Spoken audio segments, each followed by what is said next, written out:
Goeienaand vriende, 6 Junie 2020. My naam is Pieter van der Merwe en ek verwelkom u by ons geselsie waaroor ons vanaand weer gaan praat oor feite rondom die wederkoms. Maar ons konsentreer vanaand op die nuus, op die koerante en ons noem dit eindtyd nuusbrokkies waar ons die woord van die Here langs die Bybel gaan sit, langs die koerante gaan sit en kyk of die twee met mekaar praat. Dit is so 'n ongelooflike voorreg wat ons het as hierdie eindtyd generasie om dit te sien en in die een te lees wat in die ander een bevestig word. Mag die Here regtig vir ons wysheid gee vanaand en ook insig in hierdie goed.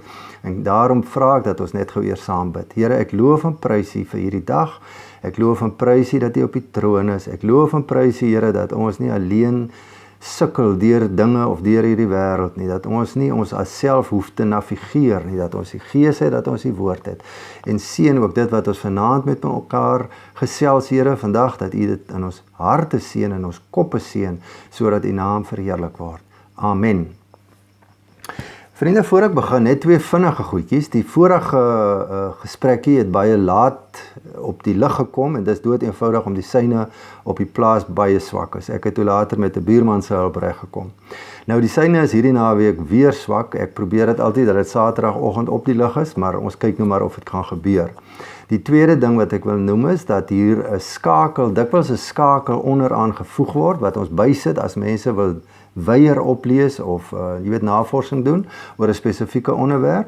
En daar is mense wat nie weet hoe om hierdie skakel te gebruik of hoe om dit oop te maak nie. So as u nou kyk na my beeld, dan's reg onder so 'n klein pyltjie. As jy net daarop druk, dan gaan die bladsy oop en dan kom ons by hierdie skakel uit wat ons moet by uitkom. Ek sê ons praat vanaand oor koerante en ja, die eindtyd nuusbrokkies soos ons dit noem. Vriende, ek wil 3 goedjies belig vanaand of na kyk. Ek hoop ek belig dit. Die eerste is dat ons weer gaan kyk na so 1 of 2 verwikkelinge in Israel wat in die vyeboom, in die Bybel beskryf word as die vyeboom. Die Here Jesus het gesê hou dit dop, so ons moet voortdurend Israel dophou, want dit is eintlik God se, ek wil amper sê almanak met wat vorentoe en op die oomblik aan die gang is. Die tweede ding wat ek na wil kyk is 'n kykie na die wêreld van wetteloosheid. Soos dit op die oomblik geopenbaar word in Amerika. En nie net daar nie, maar ook wêreldwyd. En dan wil ek in die derde plek kyk na die invloed van corona op sogenaamde geloofsgenesers. Nou ja, dis 'n wye verskeidenheid goed. Ek hoop dat ek nie te lank besig hou nie, so kom ons begin. As ons gaan na Israel toe, vriende, ek het op die 2de Mei 2020 onder die hoofie agenda vir die Antichrist het ek die opmerking gemaak dat ons kan verwag dat die fokus al hoe meer op Israel gaan kom van na wêreldmagte, maar negatief, in 'n negatiewe sin. Nou, wat die afgelope week nog gebeur het, is 2 goed wat ek vandag wil noem wat dit bevestig. Die een is die anneksasie van die Wesbank. Nou die anneksasie van die Wesbank word in die pers so aan ons voorgehou dat dit 'n anneksasie is. Dit is in werklikheid deel van die deal of the century, die ooreenkoms wat Donald Trump met sy regering en Israel en ander partye gesluit het dat dit gaan gebeur. Nou die anneksasie van die Wesbank, soos hulle dit noem, gaan daaroor dat dele wat op die oomblik deur Palestynë beset word, weer die eiendom word van Israel soos dit hoort. Ons moet onthou, Israel is God se land, soos die Tempelberg, jy weet die sentrum is daar met die tempel bo-op. Ons gaan net iets meer daaroor ook sê. Trump is besig ons weet nie of hy gaan die verkiesing wen nie. Die verkiesing is 3 November einde van die jaar. Israel weet ook nie of hy dit gaan wen nie. Met ander woorde, daar is 'n dringendheid in Israel dat hierdie plan of die sogenaamde anneksasie van hierdie gebiede, dat dit nou van die laat dit nou afgehandel word. Dit is uit die aard van die saak is daar geweldige teenkanting van die VN af, een vergadering op die ander, daar is regeringsleiers wat baie druk plaas op Israel, jy weet, diplomatieke druk, daar is Palestynë ry op die golf van, jy weet, hulle is weer in die nuus na die corona, hulle was nou lank stil en hulle is altyd in hierdie slagoffer situasie waarop hulle nou al dekades ry op die rug van slagoffer wees. So, kom ons kyk wat daar gebeur. Ek wil net kortliks daaroor praat, dan wil ek ietsie meer sê oor die Tempelberg en die komende tempel. Nou, soos ek gesê het, Israel, Jerusalem, die Tempelberg, alles dis seker, dis God se eiendom. Hy sê dit in die woord in Levitikus. En om die Engelse term gebruik, dit is die ongelooflikste stukkie real estate eiendom in die wêreld. En jy weet, Sagaria 12 leer vir ons dat hierdie stad Jerusalem die volke van die wêreld besig hou. En hulle maak hulle vingers ook maar seer daarso. Nou die geskiedenis van die Tempelberg, voor ek nou net by die geskiedenis kom, wil ek net dit noem. Die afgelope week het dit uitgekom dat sedert Desember 2019 is daar geheime gesprekke tussen Israel en Saudi-Arabië oor die administrasie van die Tempelberg. Nou die VSA is weer bemiddelaar daar, soos in soveel ander situasies in Israel. Voor ek nou verder gaan met daardie storie, kyk ons net gou na die geskiedenis van die Tempelberg. In Genesis 22, offer Abraham, of wat God versoek Abraham, of beveel God vir Abraham, gaan offer jou seun op die berg Moria. Nou dis presies wat dit is, die berg Moria, die Tempelberg. Jy ken die storie verder, ek gaan nie meer daarop in nie, om 2 Samuel 24, koop Dawid daardie gebied, daai sogenaamde Tempelberg, die berg Moria, daai oppervlakte koop hy van 'n Jebusiet met die naam van Arauna, en hy moet ook daarop offer. Dan 1 Konings 6, bou Salomo die eerste tempel daarop, en 2 Konings 25 kom die Babyloniërs, hulle brand hom af, en Esra lees ons hoe die fondasies en die inwyding van die tweede tempel op daai selfde plek gebeur het. In 37 voor Christus herbou Herodes die tempel, want Esra tempel het baie, kom ons sê dan nou maar die tweede tempel, het baie verwaarloos. Herodes bou dit op. In 70 na Christus kom die magte van Titus, die Romeinse bevelhebber, en hulle verwoes die tempel sodat die Here Jesus profesie, dat nie een steen op die ander bly, nie dat dit waar word. Nou, net iets interessantheid rondom die 2 verwoestings van die tempel, die eerste tempel en die tweede tempel, is dat beide op die 9de van die maand af gebeur het. Vriende, en dit word in Hebreëus genoem Tisha B'Av. Ek het op die 30ste Augustus 2019 in julle geselsie daarin afgestaan, want hierdie Tisha B'Av, en dis ook onder daardie hoofie, as jy daarna wil gaan kyk, dis nie net die 2 tempels wat op daardie datum tot niet gegaan het nie, dis 'n klomp goed wat 'n ingrypende effek gehad het op die volk Israel, wat op daardie spesifieke datum gebeur het, tot baie onlangs. En dit is asof God vir hulle wil waarsku, daai dag gaan in die toekoms dalk 'n verskriklike dag wees. Ons weet nie, want dit was in die verlede herhaaldelik op daardie dag. God loop op pad met daai volk. Vriende, in 1033 word die Al-Aqsa moskee daarop gebou op die Tempelberg, in 1948 kry Israel beheer, word die land vir hulle gegee, dan nou toegeken as hulle eiendom met 'n meerderheidsbesluit van 1 in die VN. Dis in 1948. En dan op daai stadium het Jordanië beheer gehad en beheer geneem kragtens 'n ooreenkoms dat hulle die Tempelberg kan administreer. In 1967 neem Israel die ou stad Jerusalem in, met onder andere ook die Tempelberg, en er word daar 'n besluit geneem, 'n ooreenkoms dat hierdie Tempelberg van nou af deur 'n moslimraad bestuur gaan word, waarin Jordanië steeds die beheer, ek wil amper sê beheer neem. Hulle is verantwoordelik vir die administrasie van die Tempelberg tot vandag toe. Israel sou net vir die veiligheid sorg. Nou hierdie ooreenkoms was sodat daar nie 'n heilige oorlog uitbreek nie, want dit is die heilige of die derde heiligste plek van die moslems wêreldwyd. So, die afgelope week het nou hierdie ding bekend geword, dat daar geheime gesprekke was met Saudi-Arabië. Nou, die agtergrond van die ding is, dat Turkye gaandeweg meer invloed kry in Oos-Jerusalem, lees dan nou daar in die Palestyne, en onder andere op die Tempelberg. Nou, die Turke is nie hulle is moslems, maar hulle is nie Arabiere nie. Nou, hierdie hele teenwoordigheid van Turkye daar pla vir Israel, en ek dink pla ook vir Jordanië.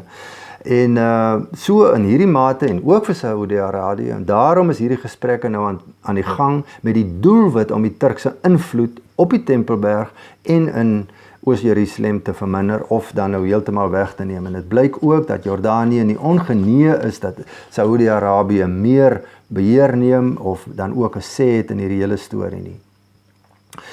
Vriende, ons kan nou baie uitbrei en oor die Tempelberg as sulks. Daar is op die stadium nie 'n tempel nie, daar is nou net die moskee van Omar en die Al-Aqsa.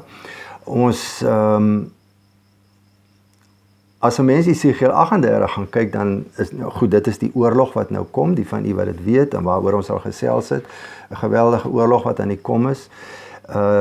Die magte lê reeds op die noordgrens, Rusland, Turkye, Iran, en daar gaan nog lande bykom. Maar in die ingrype van God in hierdie oorlog waar hy sy volk gaan beskerm en hierdie magte tot niet gaan verslaan, is daar onder andere verskriklike aardbewing. Nou baie mense glo dat die nuwe tempel dan nou gebou gaan word, die tempel van die Antichrist, né? Waarvan ook gepraat word in so vroeg as Daniël 9, dat die Antichrist gaan sit in 'n tempel en voorgee dat hy God is. Dat omdat die aardbewing die tempel of dan die moslimgeboue gaan vernietig, dat dit nou die deur gaan oopmaak dat die nuwe tempel gebou kan word. Nou en wil ek net iets meer sê oor die nuwe tempel. Die nuwe tempel is die Antichrist se tempel. Daar is in hierdie selfe Daniël 9 sprake dat hy ooreenkoms gaan sluit met nasies en baie reken daar dat dit die tempelbou gaan insluit. Ons moet nou maar kyk of dit so gaan wees. Daar is ook ander mense wat beweer dat die tempel langs die huidige gebou gaan word. Ons weet nie, ons moet nou maar kyk. Ons weet net dat die Israeliete of die Israelies is geweldig gereed, alles lê gereed, of dit nou marmerblokke is, of dit granietstene is, dit maak nie saak nie. Dit lê gereed en wag, al die toebehore is reg, die planne is opgetrek, en die bewering word gemaak dat hulle binne 90 dae hierdie tempel kan opsit. Ek sê weer, dit is nie God se tempel nie. Dis die Antichrist se tempel en daar is nogal 'n wêreldwye beweging onder kerke om geld te stuur sodat hierdie tempel dan nou verwesenlik kan word. Moet asseblief nie daarbey betrokke raak nie. Esegiel 40 praat weer of vanaf Esegiel 40 vir 'n hele paar hoofstukke van 'n nuwe tempel. 'n besonderse gebou, 'n geweldige gebou wat in Jerusalem gebou gaan word en dit is die tempel waarin God gaan regeer en ons lees ook in waarop die Here Jesus, waarvandaan hy gaan regeer. En dan lees ons in Esegiel 43 dat sy teenwoordigheid daardie tempel gaan vul. En dit is die tweede keer wat ons in die woord dit lees. Die eerste keer was in Salomo se tempel, met ander woorde die eerste tempel. Vriende, baie interessante goed wat aan die gebeur is, kom ons hou dit dop. Die tweede ding waaroor ek wil praat is die wetteloosheid soos dit op die stadium in Amerika aan die gang is. Die hele ding het ons nou maar begin by 'n polisieman wat George Floyd baie dramaties, hartseer, jy weet, die dood van hierdie man. Dis 'n hartseer storie, dit moes nooit gebeur het nie, en die manier waarop dit gebeur het is lelik, dis absoluut lelik. Nou wat daaruit voortgevloei het, is absolute ongebreidelde haat, vernietiging, geweld, geboue word stukkend geslaan, vensters, winkels word leesgedraai, gerus gaan kyk op YouTube waar die goed, jy weet, beeldmateriaal is daarvan. Dit is 'n absolute rassistiese opstokery, wit teenoor swart. Nou wil ek net by sê waar u sien waar hulle in die geboue inhardloop en in die mandjies of dit TV's is of dit lakens is of dit meubels is, hoe hulle dit uitdra, dis wit en swart. So kom ons sê dit net vir mekaar. 2 Tessalonisense 2 vers 7 sê die wetteloosheid werk inderdaad alreeds in die geheim, maar net totdat die een wat dit terughou uit die weg geruim is, dan sal die wettelose op die toneel verskyn. Vriende, ons het oor hierdie vers gepraat die voorafgaande 2 weke, wat ek net hier wil bysê is dat hierdie wettelose wat ons hier sien, is eintlik maar net nog deel van die geboortepyne van jy weet Lukas 21. En wat hier gebeur is dat dit nog maar net 'n skadu is van wat kom. As die wettelose, die Antichrist op die toneel kom en hy word genoem die wettelose, kan jy voorstel hoe die wêreld dan sal lyk en hoe dit dan sal gaan. So ons is in hierdie goed. Amerika is die sentrum van mag in die wêreld, sy invloed is wêreldwyd, is 'n land met geld. Dis 'n vriend van Israel en daarom is die fokus van die wettelose mense of die gees van die Antichrist, die ouens wat dit dra en bevorder, is op Amerika. Hy moet uit die weg geruim word, veral sy leier moet uit die weg geruim word sodat die land kan wees wat hulle wil hê dit moet wees. Ons moet nou net onthou die Amerika was verseker die land wat of een van die lande in die wêreld wat oor dekades seker die meeste gedoen het vir die verspreiding van die evangelie wêreldwyd. En wat het daarvan oorgebly? Daar het misleiding oorgebly, prosperity, word, faith. Ons praat van 'n halwe evangelie. Ons praat van 'n fokus op die mens eerder as op Jesus Christus. En uit die aard van die saak mag dit gebeur en kan dit gebeur dat God hom begin onttrek aan daardie land, dat die bewind onder Trump eintlik net 'n venster van genade was, maar ons kan ons aanvaar, dit sal nie so aangaan nie. Vriende, ek wil net dit vir u noem. Ek het in my voorbereiding hiervoor afgekom en ek het regtig ervaar dat die Here my lei daarin. Ek ken nie hierdie mense nie, maar in my voorbereiding kom ek af op 'n podcast onder die naam Just Thinking, en dit is die ding wat ek onderaan gaan plaas. Dis 2 swart Amerikaanse Christene, Daryl Harrison en Virgil Walker. Nou die 2 sit by 'n mikrofoon, jy hoor net hulle stemme, 'n podcast, en hulle praat uit hulle hart uit oor dit wat aangaan in Amerika. Nie as swart mense nie, maar as kinders van die Here. En dit het vir my persoonlik soveel goed net, duidelik gemaak, om hierdie ouens se hart te sien as kinders van die Here, en met die uitgangspunt, hoe navigeer ons as kinders van die Here deur hierdie goed. Dit is absoluut gestroop van rasisme, of van alles wat in die pers voorgehou het.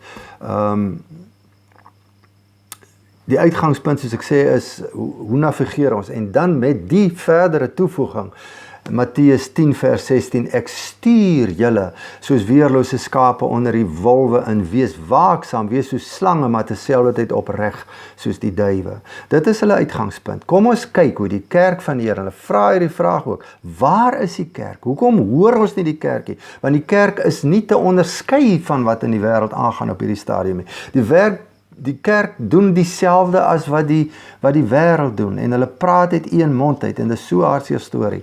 So, van die goed wat hulle, wat hulle sê, en wat vir my net, nie laat kyk het na hierdie stasie, is dat George Floyd was 'n beelddraer van God, net soos die polisieman. Met ander woorde, wat gebeur het hier, dis 'n hartseer storie, maar dis die gevolg van sonde. En kom ons noem dit die moord, kom ons noem die doodmaak van daai man, kom ons sê dit was 'n rasisme, dit maak nie saak nie. Wat die gees van die polisie, ek ken nie die gees van die polisieman, ek weet nie hoekom hy dit gedoen het nie, maar die punt is net, dat wat daar gebeur het, is 'n daad van sonde, as gevolg van die sondeval. En jy kan nie dit verhef tot die een ding, wat dan nou groter is as die ander nie. Maar dit is wat die wêreld doen, hulle verhef dit om tweedrag te saai. Die volgende ding wat hulle sê, of nog 'n ding wat hulle sê, is dat, hierdie hele ding jaag wêreld in kampe, die wêreld in kampe. Jy het jou mening, ek het my mening, dit is rassisties, jy's liberaal, ek is konservatief, al hierdie tipe goed. Christus bring mense bymekaar. Weereens, waar is die kerk wat moet bymekaar bring? Die een ouetjie sê byvoorbeeld, without the grace of God, I was the murderer. En dis hierdie ouens se gees, en dit sluit vir 'n mens net 'n ander kyk na die ding oop. Geen optog, geen wraak, geen vonnis, geen verskoning, geen prys gaan vir George Floyd terugbring nie, niks nie. Die ander ding wat hulle net noem, is dat beide hierdie polisieman en meneer Floyd gaan voor die regterstoel van God verskyn. En dis nie te sê dat die daad gaan bepaal waar hulle gaan wees nie, maar of hulle 'n lewe in die Here gelei het, en dit geld vir al 2 van hulle. Vriende, ek waag vanaand om te sê, dat dit wat ons nou in Amerika sien, is die begin van groter goed, van groter misleiding. Dis nog net die gees van die antichrist, die gees van die een wat wetteloos is. U kan vir u dink hoe dit kan word.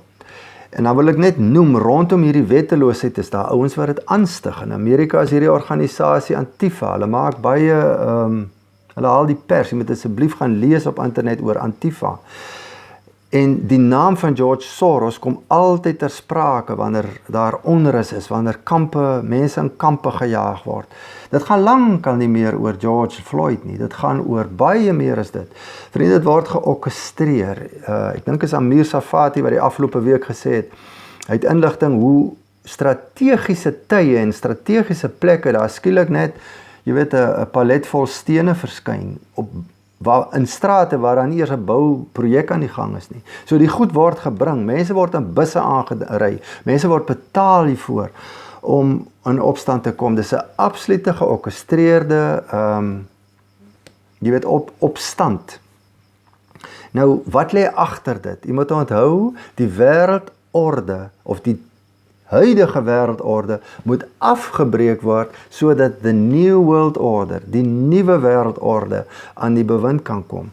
En jy moet afbreek. Waar fokus hulle op die polisie? As die ouens te kragdadig is, dan is hulle die varke in die verhaal. As hulle weet te sag is, dan doen hulle nie hulle werk nie. So die arme mense weet nie meer hoe nie, en hulle weet nie hoe om op te tree nie. Vriende, dit is die wêreld waarin ons lewe, en waarin ons toenemend gaan leef, en waarvoor ons moet staal. Ek gaan net 'n skrif gee daarvoor. Ons hoef ons nie te staal nie, en ek gaan dit nou lees onder die hoofie, waar is die kerk? Waar is die kerk? As hierdie goed aan die gang is, moet ons terugstaan en sê, ons het nie 'n woord nie, of ons het nie 'n boodskap nie. Efesiërs 6, van vers 12 en 13, want ons stryd is nie teen mense nie, maar teen bose regerings en magshebbers, teen die geeste wat heerskappy in hierdie donker wêreld uitoefen, teen die bose geeste in die lig.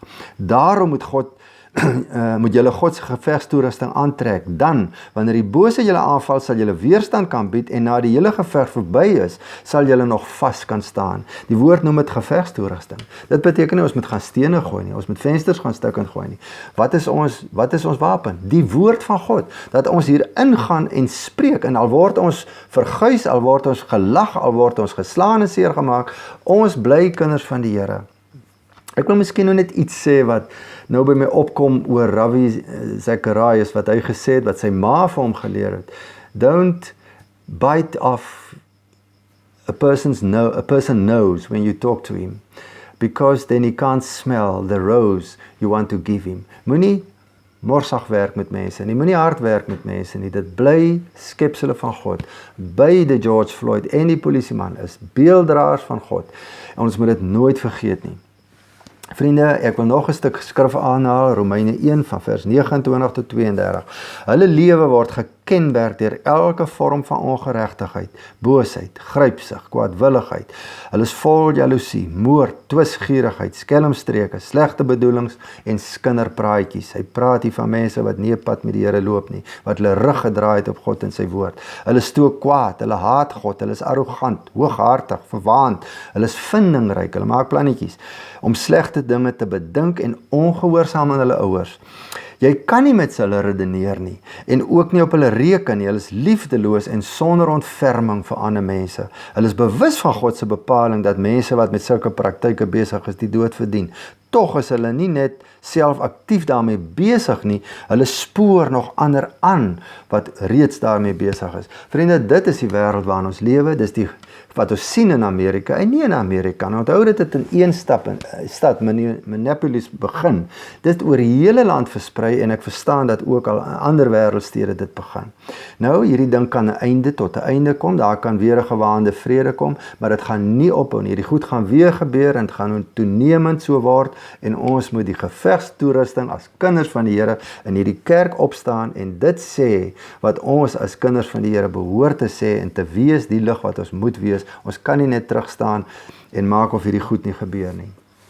Vriende, dan, en die derde dingetjie wat ek oor wil praat, is hoe die coronavirus die sogenaamde geloofsgeneesers blootstel. Dit is iets wat vir my geweldig interesseer, en ek noem dit, omdat ek in die afgelope week of wat het ek afgekom by 'n ding wat Kenneth Copeland dan nou voor hierdie Leë Kerk staan, sy gemeentelede word ook siek, hierdie geloofsgeneeser, en dan nou in die naam van Jesus hierdie virus bestraf, en dan as hy klaar is, 'n dramatiese, jy weet, 'n blaas, ek meen, dit is belaglik, jy kan maar vir my ook nou lag, want dit is belaglik, blaas, asof dit die asem van God is, wat nou hierdie virus wegblaas, en dat hy hom in die naam van die Here gebind het, en dat, jy weet, nou kom die gesond wees en die herstel. Dit was 10 dae terug. Jy kan gaan uitwerk hoeveel 1000 mense in sy land al dood sedert hy dit gedoen het, en wêreldwyd. Hierdie ouens is ongelooflik. En weet jy wat die hartseerste is? Dat na coronavirus weg is en die mense weer terugkeer, gaan hulle weer na hom toe en hulle glo weer die goed wat hy sê. Ons praat nie net van hom nie, ons praat van Benny Hinn, ons praat van Todd Bentley, ons praat nie net van Amerika nie, hierdie goed is wêreldwyd en is deel van hierdie prosperity waarin die fokus op my is en op my gesondheid en my rykdom, asof dit 'n reg is en hulle die posisie inneem, ek wil amper sê 'n godgegewe krag dat hulle mag spreek en lewe spreek. Dis absoluut onbybels. Vriende, waar die Here Jesus genesings gedoen het, nommer 1, was dit nooit met 'n vertoning nie. Vergelyk dit met die goed wat ons op TV sien. Daar was nooit 'n vertoning nie. En ook die apostels het dit gedoen in die omgang met hulle mense. Soos hulle gekom het by mense en daar was nood, dan het hulle vir hulle gebid. Die tweede ding, daar was onbliklike genesing. Dit was nie 'n geskreeu en 'n geraas en sulke goed nie.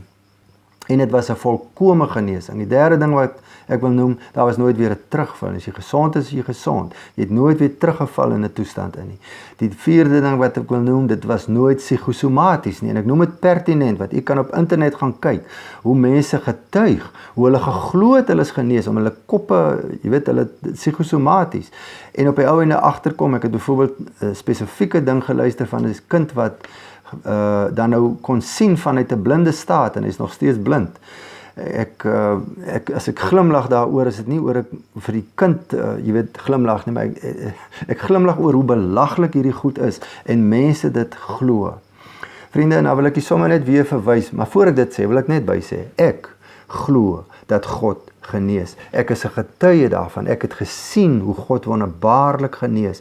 Vriende, maar God is soewerein. Hy is soewerein. Ons kan hom nie opdragte gee hier rondom nie. Ons kan nie hom beheer nie. Hy is soewerein. As hy goed in my lewe wil toelaat, soos hy in Paulus se lewe toegelaat het. En ek gaan dit nou lees vir u. 2 Korintiërs 12 vers 7 en 8.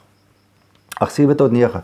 Daarom, sodat ek nie hoogmoedig moet word nie, is aan my 'n doring in die vlees gegee, 'n boodskapper van Satan om my te kastei. 3 maal het ek die Here gesmeek dat hy dit van my moet verlaat. Hy het dit egter vir my gesê, my genade is vir jou genoeg, want my krag word juis in jou swakheid kom juis dan tot verwesenliking. Daarom sal ek baie liewer oor my swakhede spog, sodat die krag van Christus voortdurend in my kan werk. Ek is dus tevrede met my swakhede, beledigings, ontberings, vervolgings, benoudhede, ter wille van Christus, want wanneer ek swak is, juist dan is ek sterk. Wat 'n woord. Vriende, dis nie 'n gegewe dat ons moet gesond wees nie. Ek dink nou ook aan Rabbi Zacharias. U ken hom, ons het nou oor hom gepraat.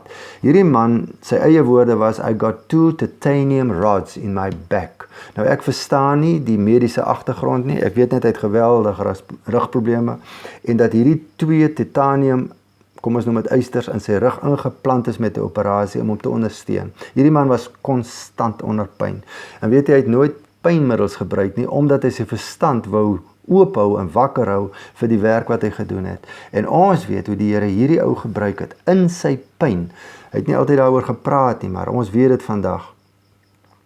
Vriende, Matteus 26 sê, die Here Jesus sê self aan sy Vader, as dit u wil is, laat hierdie beker by my verbygaan, nogtans nie my wil nie, maar u wil.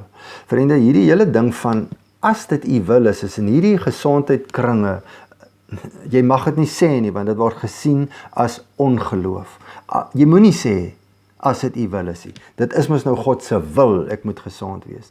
Nee, ek lees nie die woord so nie. Ek sê weer, God is soewerein. Die Here Jesus het self gesê, as dit u wil is. Vriende, ek wil afsluit met iets heeltemal anders, of dan nou ook rakend hieraan, aan die goed wat ons vandag gepraat het. Dis 'n woord wat ek so gister raak geloop het en wat vir my regtig besonder was. Romeine 8 vers 32, ek dink ons ken almal hierdie versie. As God nie sy eie seun gespaar het nie, maar hom ter wille van ons almal oorgegee het, kom ons sê afgegee het, sal hy nie saam met hom ook al die ander dinge aan ons skenk nie. Ek wil net so 'n bietjie klem lê op die ander dinge. Hoekom? Omdat ek dink dat baie kinders van die Here, daar is 'n genoegsaamheid met die feit dat ek sê, ek het die Here Jesus aangeneem as my verlosser en dan gaan sit terug. Ek is nou 'n kind van die Here. En nou wil ek vandag vra, kom ons kyk 'n bietjie na hierdie woord dat saam met die Here Jesus kom daar ander dinge. En wat is die eerste ding wat kom? Is die Gees en die vrugte van die Gees en die gawe van die Gees. Met ander woorde, liefde. En as jy daardie perikoop verder gaan lees, word liefde beklemtoon, word vrymaking beklemtoon. Vriende, in die Heilige Gees het ons 'n klompie ander dinge as net om te sê ek het die Here aangeneem en hy is in my hart. Kom ons bid die Here in hierdie tyd dat ons die ander dinge ook het. Dis deel van die gevegstoerusting van God om staande te bly in hierdie tye. Dan wil ek net een baie belangrike ding sê. Dis nie Christus plus nog iets nie. Dis nie Christus plus 'n ander dinge nie. Hierdie ander dinge kom deur Christus en deur die Gees van die Here in ons lewe. En kom ons vra die Here dat ons in volheid lewe as 'n volledige kind van die Here en nie net, jy weet, met die bietjie goeters wat ek dink genoeg is om sy kind te wees nie. Ons gaan nie ver kom daarmee nie in die dae wat kom nie. Mag dit vir u werklik ook 'n bemoediging wees dat die Here se hart daarin is om ons te seën met baie meer as wat ons dink ons het of ons kan kry. Here, ek loof u daarvoor. Dankie hiervoor, Here Jesus, dat u genoegsaam is en dat in u en deur u en tot u alle dinge is en dat u ons wil seën ook met die ander dinge wat u bring in ons lewe in. Maak ons oop, Here, hiervoor dat ons dit kan sien en kan vra as daar goedjies is wat ons besef ons nie in volheid belewe nie. Ek vra dit vir myself, ek vra dit vir elkeen wat u luister. Mag u naam verheerlik word. Amen. Vrede vir julle.